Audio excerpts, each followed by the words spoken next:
Hello everybody, how's it going? So welcome to another One Piece review. This time we're covering manga chapter 1117.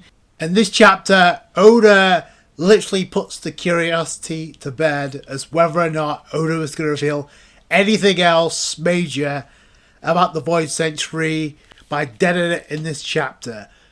And it's interesting, not to say that I think Oda pays attention to my reviews, because I don't think that's the case, but I do find it interesting. There's very two things I pointed out in the last review happened in this chapter, but we'll get into that because I find that very interesting. The other thing I did say previously, if Oda wanted to dive into the Joy Boy flashback, he had the opportunity to do that with the Iron Giant, which was obviously a part of the Void Century along with Joy Boy. We saw Zunisha as well, so he could still tell that story with one of those two. If he was going to do it now, it would have been with the Iron Giant. But considering how this chapter ended, and it's not looking too good for the Iron Giant right now by the end of this chapter, especially considering where it ends up. Though I do find it interesting where he lands. It looks like it's going to be right at the Marine ships and possibly where looks like the Viking ship. So if my theory holds out that the Iron Giant is going to find a way to get the Strawhats to escape, then I find that the ending of this chapter very interesting. But like I said, we'll get into that as we go along. But let's dive into the cover page. The continuation of the grand adventures of Yamato in Wano. This time it's Nekomamushi and Hyogoro. So, which is interesting because that's kind of a unique interaction I didn't expect. But that's what we got these cover pages for. Again, I don't know if the anime is going to expand upon this. Maybe. I do have a question though. And I know Yamato's goal is to go to Hakamai. But what's the end goal here? Because, yeah, this literally by default gives Yamato a reason to explore the rest of Wano. What happens after Yamato does that? What happens? Because I feel like there has to have a deeper purpose here.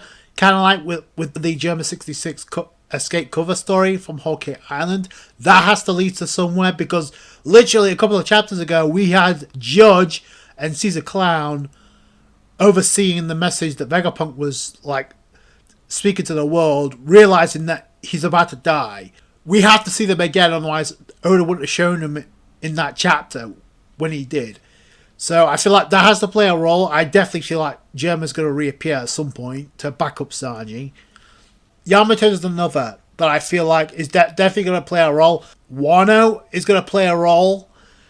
Maybe not from inside the Wano country, but I definitely feel players like Yamato and Momonosuke, they are going to play a role considering what we've seen so far. And given that Momonosuke was going to say something about the ancient weapon in Wano, but Kinemon kind of shut him up. As we continue this chapter, and I find it very interesting that Oda decides to begin this chapter by Uprising of the Pirates. This, like I said in the last review, this speech by Vegapunk kind of gave me Whitebeard vibes, because that speech also motivated the pirates. This is even pumping up the pirates even more so, because we go to Full Land Island to begin the chapter. Teacher's turf.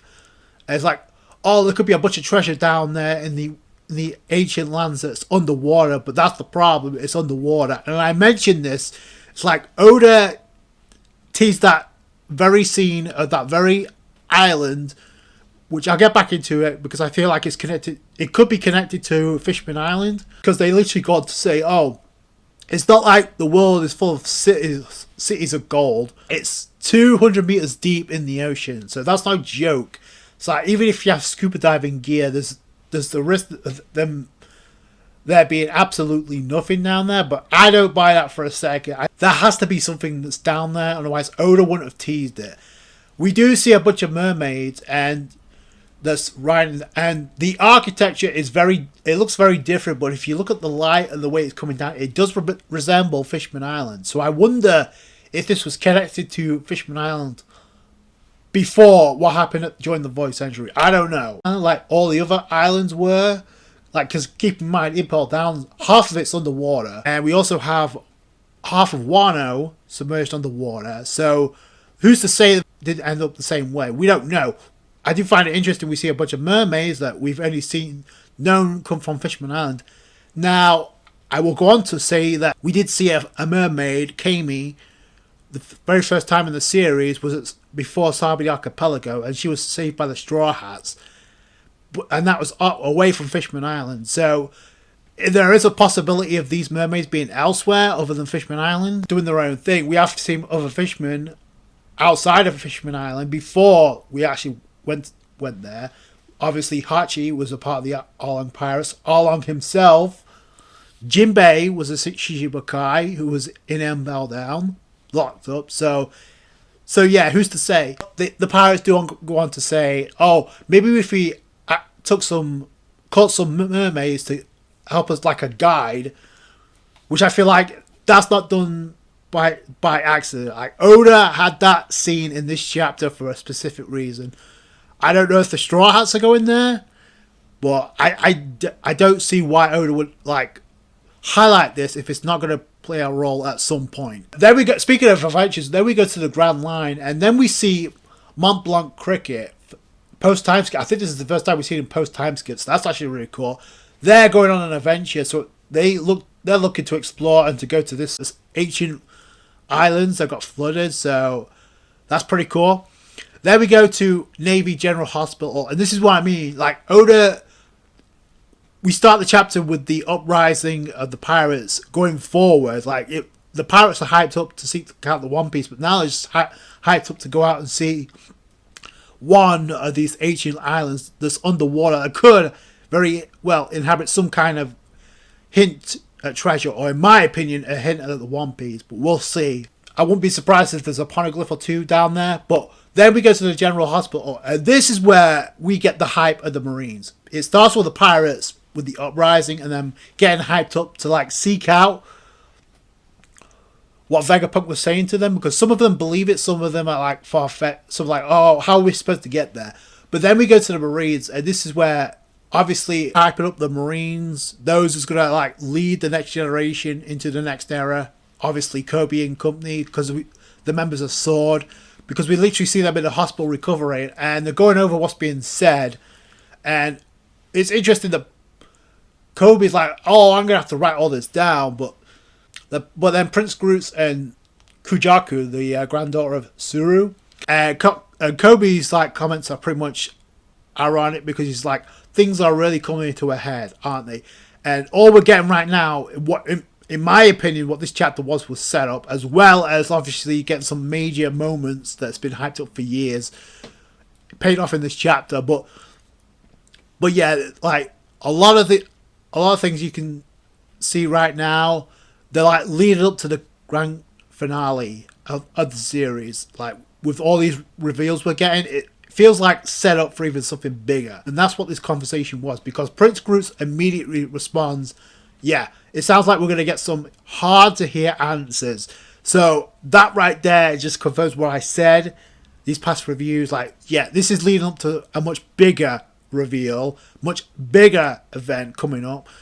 Does that happen on Elbaf? I don't know. Possibly. There's a lot that could go down. But then Kujak is like, oh, now it's our time. It's our time to step it up. Which I feel like that's not done by accident either. Like, so the members of Sword are going to have an important role, especially with what Garp said to them before they departed. Like, you're going to be the future that leads the Marines going forward. So, and we know this. We know this. Then we actually see X-Drake without his mask. I think this is for the first time without his mask since he was a child. Speaking of people we haven't seen in a while, we go to the New World somewhere, where we see Smoker riding off in the ocean, which is kind of interesting, because that was the question mark coming into this arc when we saw the members of Sword and Tashigi, because like I said, usually when you see Tashigi, you see Smoker. And here we see with Smoker riding across the ocean, going somewhere. So I think that's kind of interesting. In contact with Tashigi, who's also at the General Hospital right now, but we didn't see her in this scene. That's kind of a question mark of where he's heading right now. If I had to place a bet, it may have something to do with Aokiji. Maybe. I'm only throwing that out there because the two are connected to one another. I can absolutely see Smoker confronting Aokiji. Because if Oda is showing Smoker now, I think it's fair to say we're pretty much at the tail end of this arc. What else could Smoker be doing right now, other than that?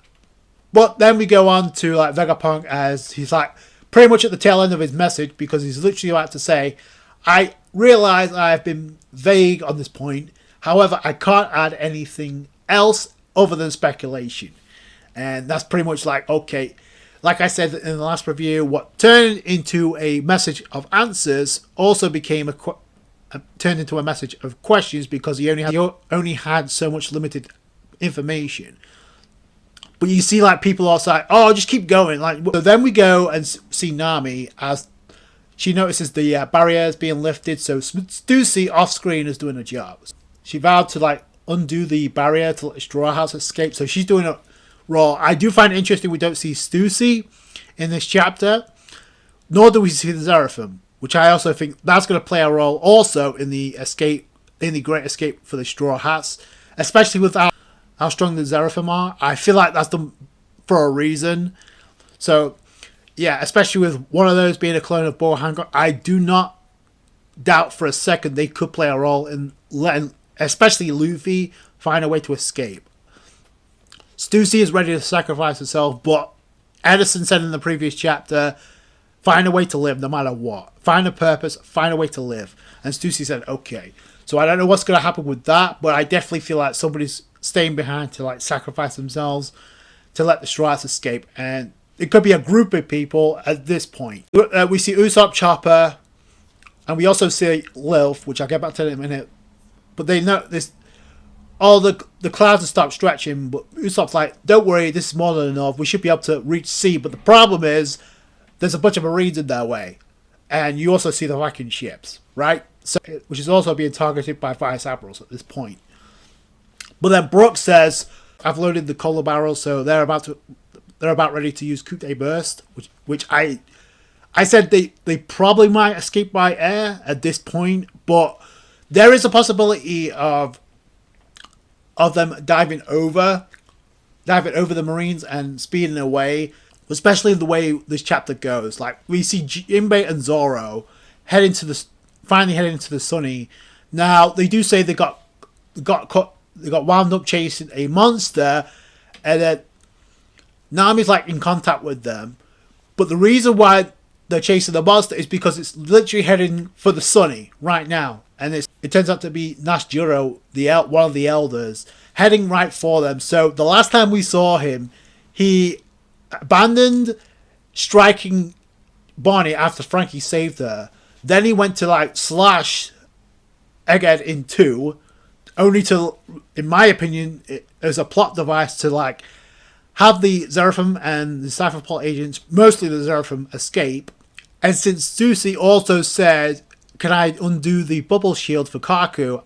I also asked the question, well, could she undo the bubble shields for the Seraphim? I feel like that's going to happen. But nonetheless, this did lead into a hype moment in this chapter, for sure. Probably the biggest moment in the chapter. So, NASJURO is about to strike the Sunny, and Usopp, Lilf, and Chopper are like freaking out. NASJURO is about to strike, but then all of a sudden, Jinbei launches Zoro at NASJURO's direction. Jinbei uses Fishman's Jutsu, Kataguruma, and launches Zoro straight for NASJURO to intercept his attack, and boy does he ever. And this scene reminds me so much what happens on Dressrosa with Olympus when he threw Zoro right in the direction of Pika, which led to Zoro slicing Pika into sandwich cuts basically, and just ending Pika right there and then. That's what this reminds me of. Only this time it's so Zoro can block NASJURO's attack. It's also important to note though, NASJURO does notice Zoro coming in, but then Zoro just blocks the attack anyway. That scene was badass. It's a hype moment. It's probably the most hype moment of the chapter for a lot of people, as Zoro and NASJURO finally interact and finally clash. And the moment they do, Not only are they having a hockey clash, which should be a shock, Zoro also notices the sword that NASJURO has is in fact a Kitatsu blade. So that's strengthening the theories of a lot of people that NASJURO has the Shodai Kitetsu. That's still not confirmed, and I'm not going to jump the gun on that yet, because with all we've gotten in this arc about cloning technology and cloning, obviously we've got the Seraphim are clones of the original Shishibukai, but the technology they have, but the weapons they have, abilities they have, are of other Devil Fruit users. For instance, we saw S-Hawk. He has the Dice Fruit that Das Bones has. Zoro noticed that, right? And that was also another hype moment. I find that very interesting that in the last episode, Zoro saves Lucci and Kaku from Seraphim Hawk by blocking the attack. That was a beast moment, by the way, because we know for a fact how strong the Seraphim are, and I've been hyped up to be. I mean, just look at Teach. He had to use Armor and Hockey twice to block an attack from S-Hawk. So that's not a joke. But this may be the biggest feat for Zoro in this arc in terms of impact. Not only is this a hockey clash, but it sends both sailing back. Luckily, Jinbei was there to catch Zoro, so that was actually, like I said, that was a very cool moment. I love how Jinbei launched Zoro. It just gave me the feel. It just gave me the vibes of what happened on Dressrosa. But yeah, this was definitely a hype moment. A lot of people are going to speculate about this now, considering Zoro just recognized the sword that NASJURO has is a Kitetsu blade. But again, I have to reiterate, like, hold your horses. No pun intended. Hold your horses just now, because we don't know for sure. Like, for all we know, that could be a clone of the actual Shodai Kitetsu, and what he's holding is just a clone made up of technology. Could it be the Shodai Kitetsu? Sure, but we don't know for certain. I will say this, like, I find it interesting that Oda decides to have Zoro and NASJURO, after all these years, finally interact and finally clash. But my question is, why now? Like, I'll ask the same question I posed when we got Sanji blocking an attack from Kizaru. Like, why did Oda have this happen now? Because what's going to happen with these characters going forward? Like, I'm asking the question, we don't know what's going to happen with the Gorosei right now. Like I said, unless something else more monstrous than them happens, maybe Imu going off the wall and just trying to erase Egghead Island, which I think is a possibility at this point, and just erasing what's ever on that island. And that could include the Gorosei, because they let this information get out, and I don't see Imu being happy with that.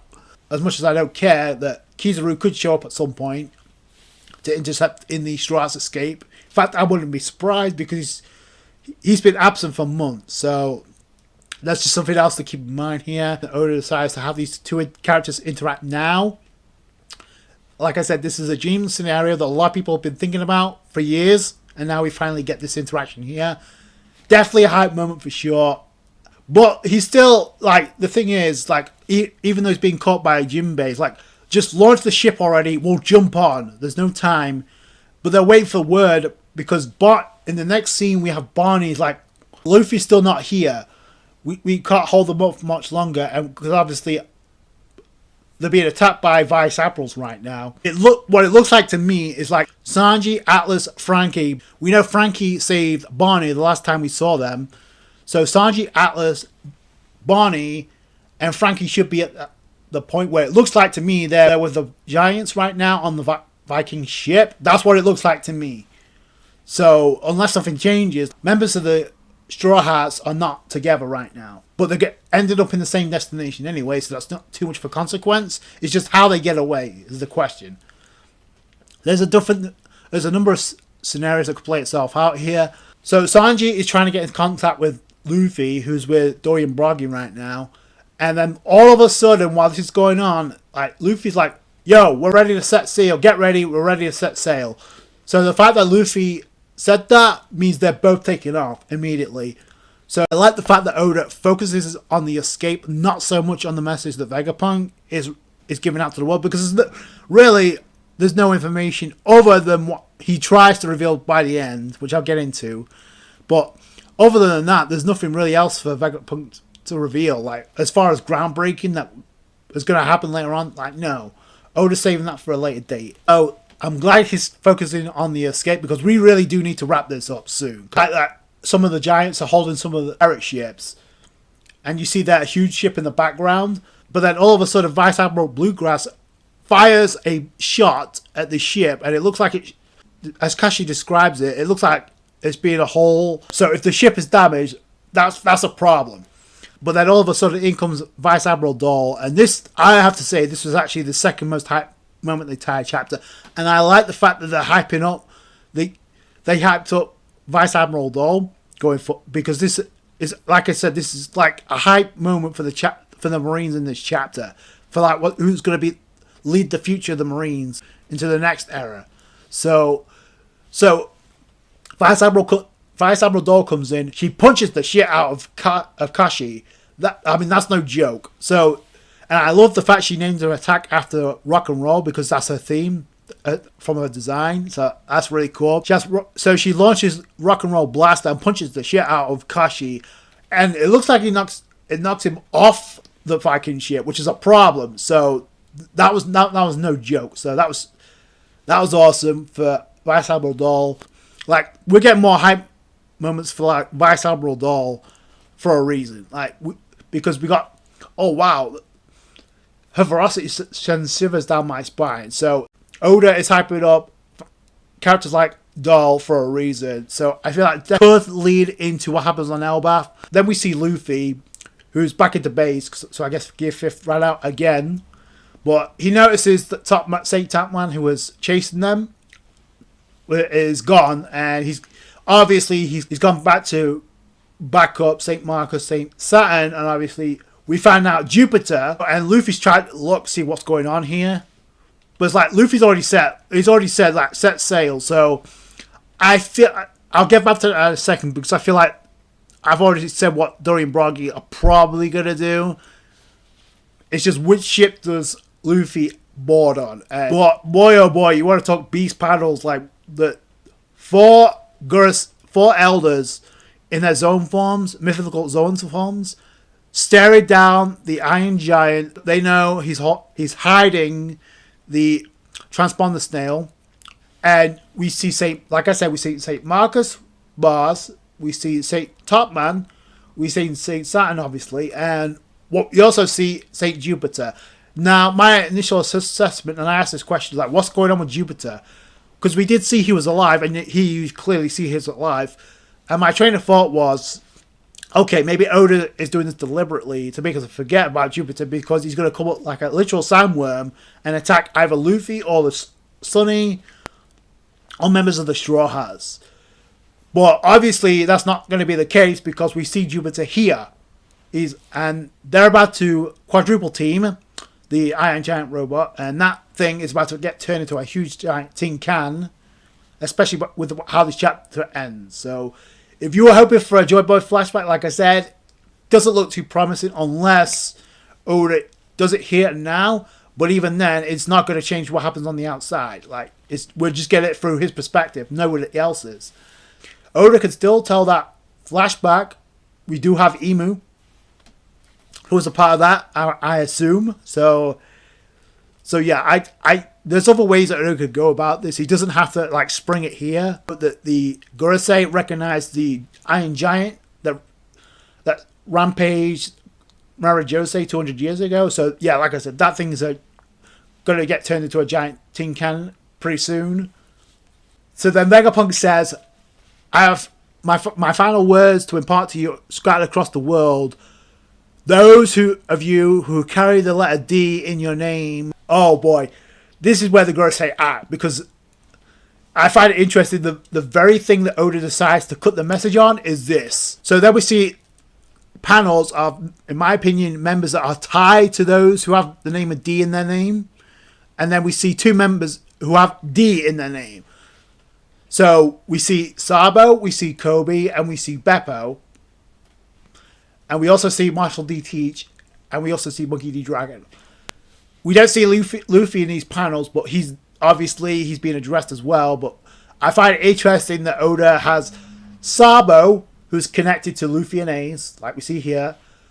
Kobe, who is connected to Luffy and Vice Admiral Garp, who's also a D.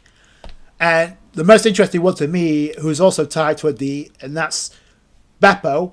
I find that interesting. So for those of you who think that Law is not going to play, does not have a role in the story, well, I hate to break it to you, but Oda just shut down that theory, because it looks like that Law is going to play a role, especially when it comes to like the Will of D. I said this time after time after time. Law will re-emerge at some point when the time is right. So that's why we see Beppo here. Otherwise, what's the point? Law's not dead just because he doesn't have a hat. He's not done in the story. Law will re-emerge. I guarantee it. When? I don't know. He's one of the people that's going to be present when the revelation of the Will of D gets revealed. Finally, he's going to be one of those characters that are present, along with Nico Robin, Luffy, and possibly Vivi, that needs to hear the truth about the Will of D when that gets revealed. I don't give a shit about who else Oda decides to add. It doesn't matter. Like those are the core four that's definitely going to be there. I'll get back to the Will of D thing in a minute, because immediately, as soon as that's about to get unleashed, the Iron Giant gets rammed by Saint Topman like a bull, a raging bull, who's literally on fire, by the way. So he's literally like, he sends the Iron Giant flying. Right as the message is about to cut off, it says M.O. People are going to like trying to break down what the hell that means. It's like, again, the conversation's cut short, so to me, it doesn't really mean anything right now. So Saint Topman, Iron Giant, and it cuts off the transmission because, as it looks like, the transponder sail is actually inside the Iron Giant. So that attack cuts off the transmission, and I find it interesting. Speaking of those who have the D in the name, Vivi is very curious because she says, "What was he about to say?" And we have Morgan's news, and we also have Wapple. They're curious. They're curiously looking on, and the Iron Giant gets knocked into the ground. And if you look where he lands, it looks like one of the ships is the Viking ship and a bunch of Marine ships. I don't know. It could be just me. Again, it's also important to note the Iron Giant is huge, so I could absolutely see it towering over the Giant's Viking ship because it's bigger than them. So this is just like a means to an end if that's the case, for like Oda to get the Iron Giant to where it needs to be, considering it was like walking all over the place.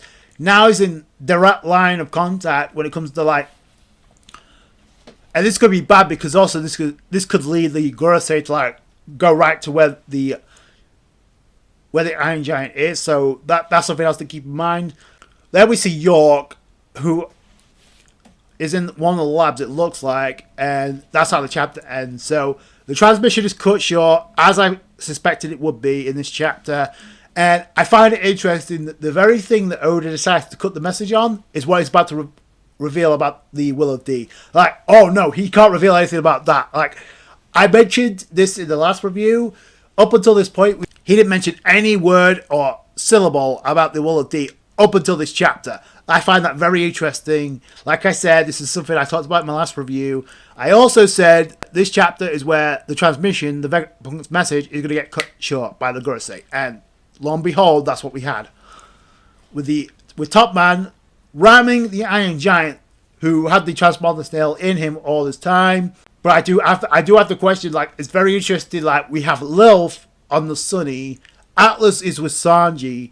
Are those two going to tag along going into Elbaf? Because that's what it looks like. And one last thing I will say about the Iron Giant and the transponder snail, it does make a whole lot of sense now, considering that's the first time that Luffy met Vegapunk was but with the Iron Giant, because he was fucking around with the Iron Giant, and it led to him meeting Vegapunk. So that adds a lot more clarity as to why Vegapunk was there, and it makes a whole lot of sense. So Oda, through Vegapunk, was about to say, had something mentioned about the Will of D.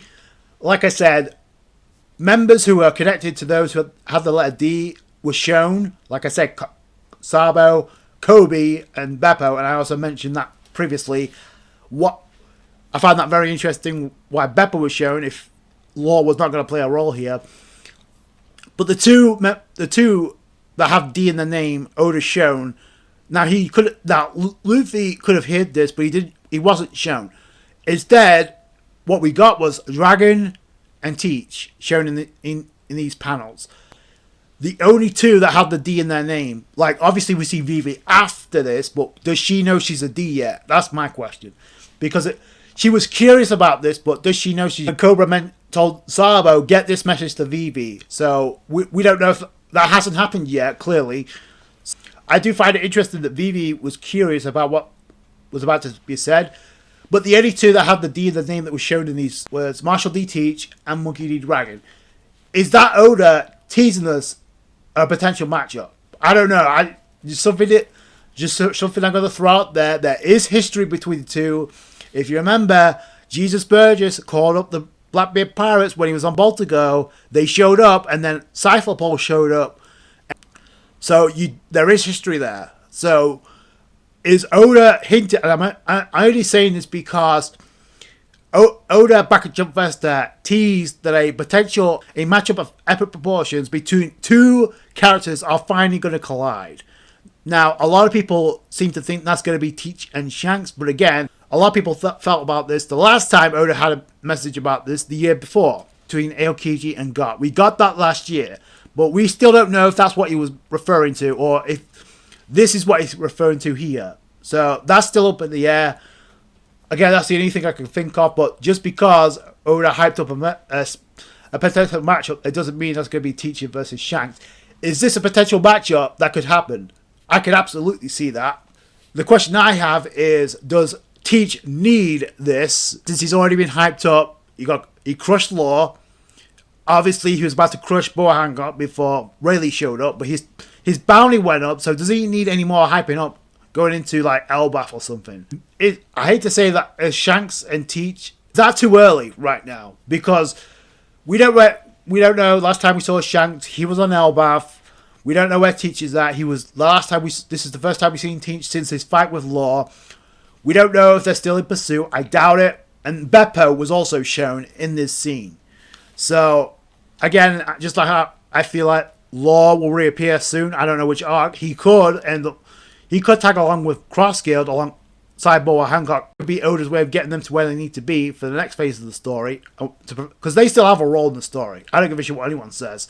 And Kid still is out where he may be left dead to rights, but he's still alive. Because unless we see a body that doesn't breathe anymore named Kid, then I'm not buying it. It's the same thing here with Law. Teach was shown in the scene for a specific reason. Dragon, obviously, is that where we could go with this? Is that what Oda is saving Dragon for? I wouldn't mind that, a potential showdown between those two, but there's certain things that could happen other than Shanks versus Teach. That's another potential matchup as well to throw out there that could happen, that may happen this year. We don't know. But I definitely found that scene very interesting, especially with Beppo included. Lilith is on the Sunny right now. It looks like one or two of the satellites are going to tag along with the Strawhats. I got the Strawhats use Coupe de Burst to get away. Like, NASJURO could try unleash another attack. Seeing those two interact was definitely a hype moment. The biggest moment of the time chapter for me. Also, like I said, it doesn't look good for the Iron Giant right now, but I do find it interesting it lands right at where the fleet of marine ships are, and what looks to be the Giant's ship as well that's being targeted by Vice Admiral. So I don't know, just throw that out there. The Iron Giant could play a role, the Strawhats escaping. I definitely think Dory and Broggy are going to use their technique to launch Luffy either to the Sunny or to the... And if the ship that the Giants have is damaged, then automatically the crew members, Sanji, Frankie, Atlas and Barney, they're 100% like boarding the Sunny once it hits the water. No doubt about it. They still have those boots they could still use to like boost themselves into the air. Sanji could use Skywalk, so that's not a problem. It's looking good for the Strawhats right now. Everybody else, not so much. So let me know what you guys think down below. I thought it was a decent chapter. With a setup as to what's to come, possibly on Elbaf or even after Elbaf. I don't know. Let me know what you guys think down below. And the fact that they hyped up Vice Admiral Doll, like I don't know, that was actually pretty cool. So I don't think Doll and Robin are going to fight in this arc, but I do think that's a potential interaction for the future. So that's going to do it for you guys. Thank you so much for watching. Like the review if you did it, thumbs up. I appreciate that. I appreciate all you guys' support. Subscribe channel for more One Piece. Catch you guys later. Thanks, guys. Bye.